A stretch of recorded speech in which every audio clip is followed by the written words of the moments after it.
Hey, Gomeko here. Hoyoverse announced recently that they had new plans to revive older characters, and from how it reads, as well as the CN translation, it looks to be actual buffs to characters.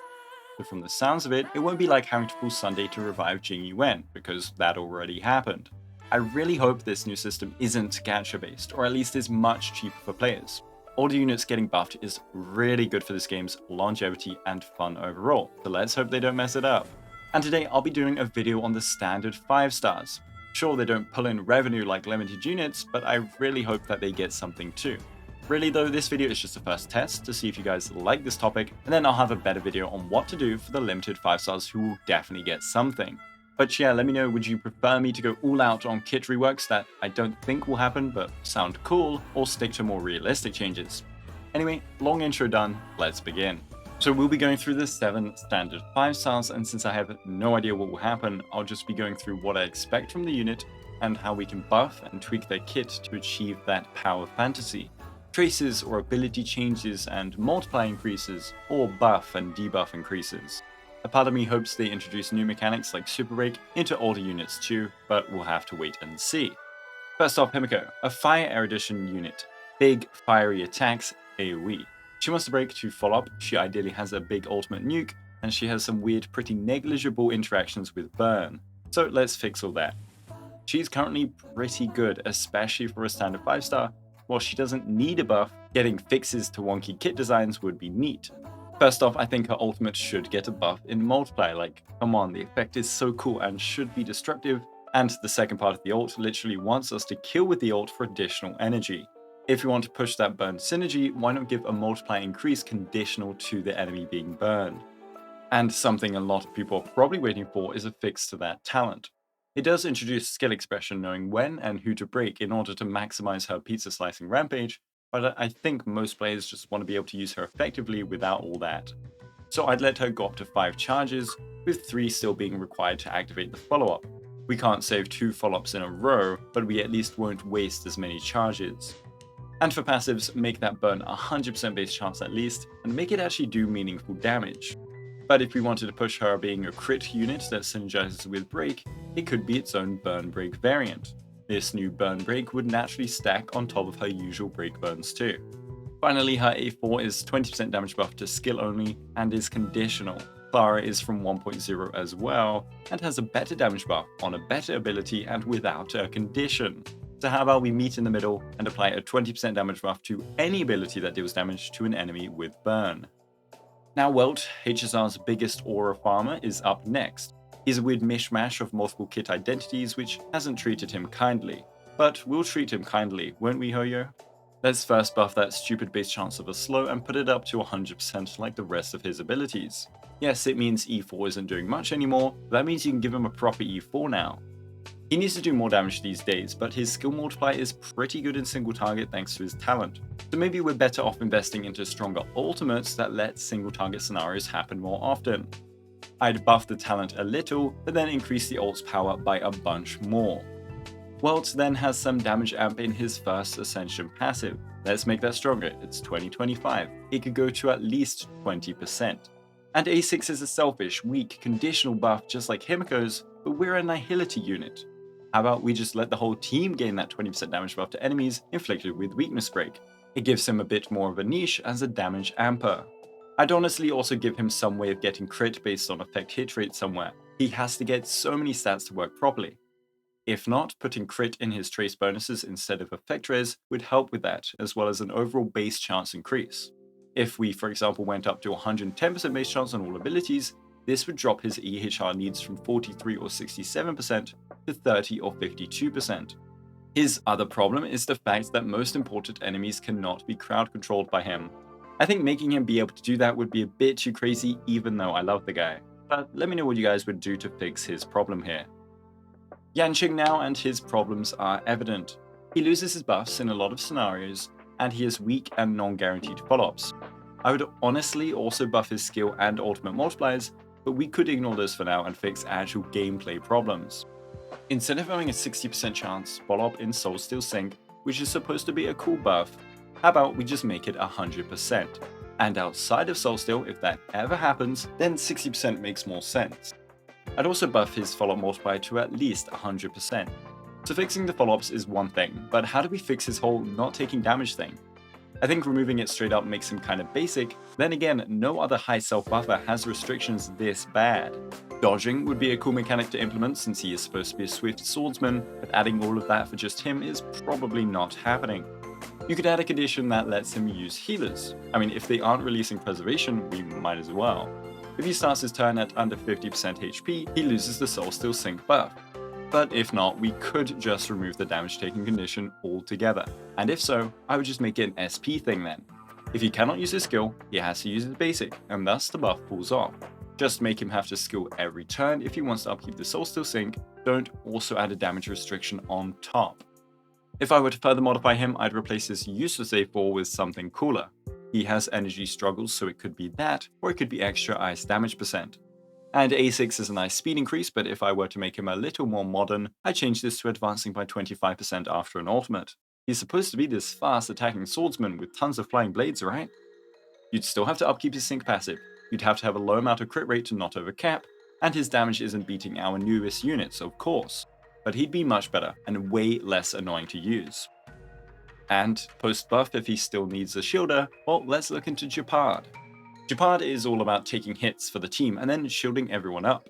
He can even get up from dying once because he's too cool to die, but his kit is kinda plain. You can rarely freeze important enemies, so can we just give him a 100% base chance to freeze on skill? He also rarely uses his skill anyways. And then we could make his E1 something nicer.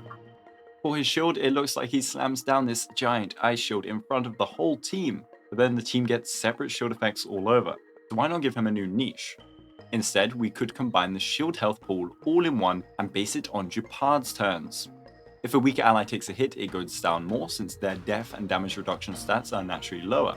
But if Gepard keeps tanking as usual, his stats are in play and the shield drops by a smaller amount.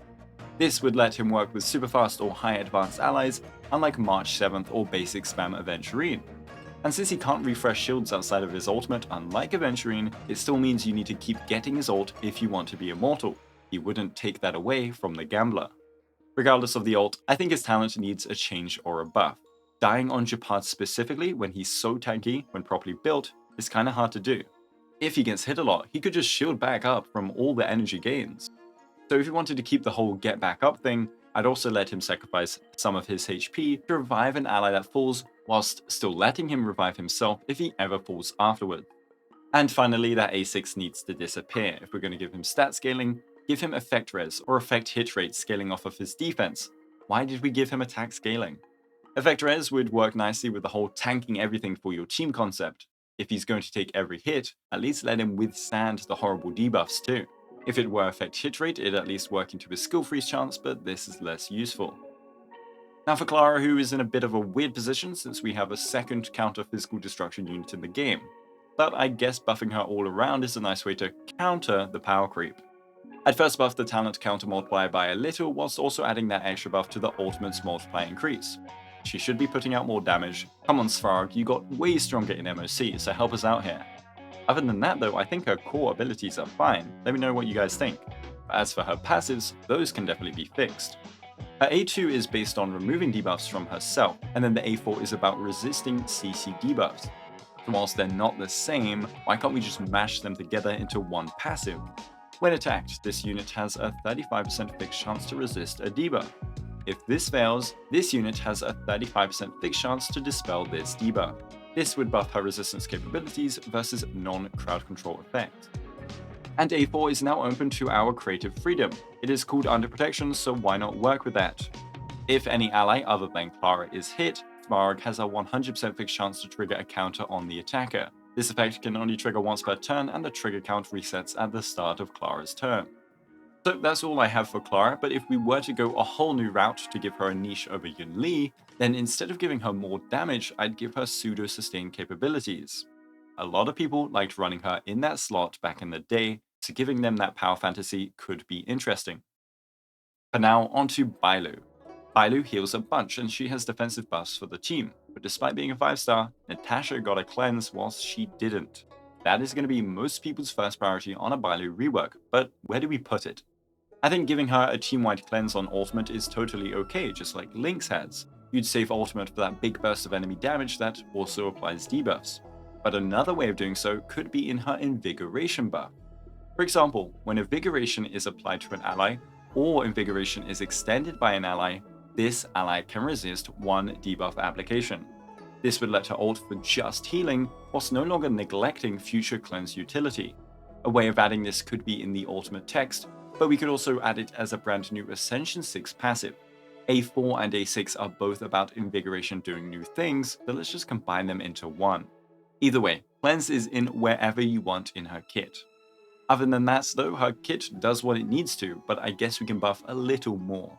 I like the idea of her healing bouncing on her skill, but I feel like it could be cooler if it does little splash heals every time it bounces, like water splashes. It would help a bit with the RNG of her skill at least.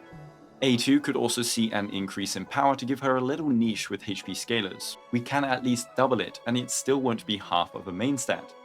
Finally, after seeing just how fast this little dragon can run in the Ghostbuster event, I feel like a base speed buff is warranted. And last but not least, we have Bronya.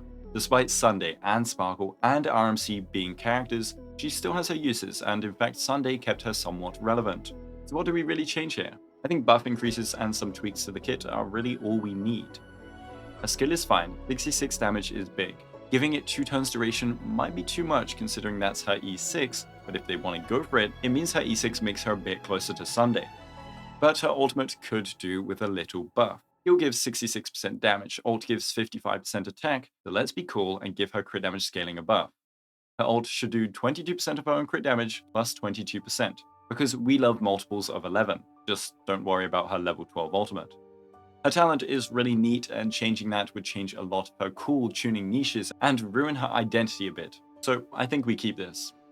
Now, the real problems are in the passives, which is kinda true for nearly every early unit. A2 is cool, crit rate on basics is awesome, my Bronya can now do 2k damage, I'm gonna build her on wind damage orb.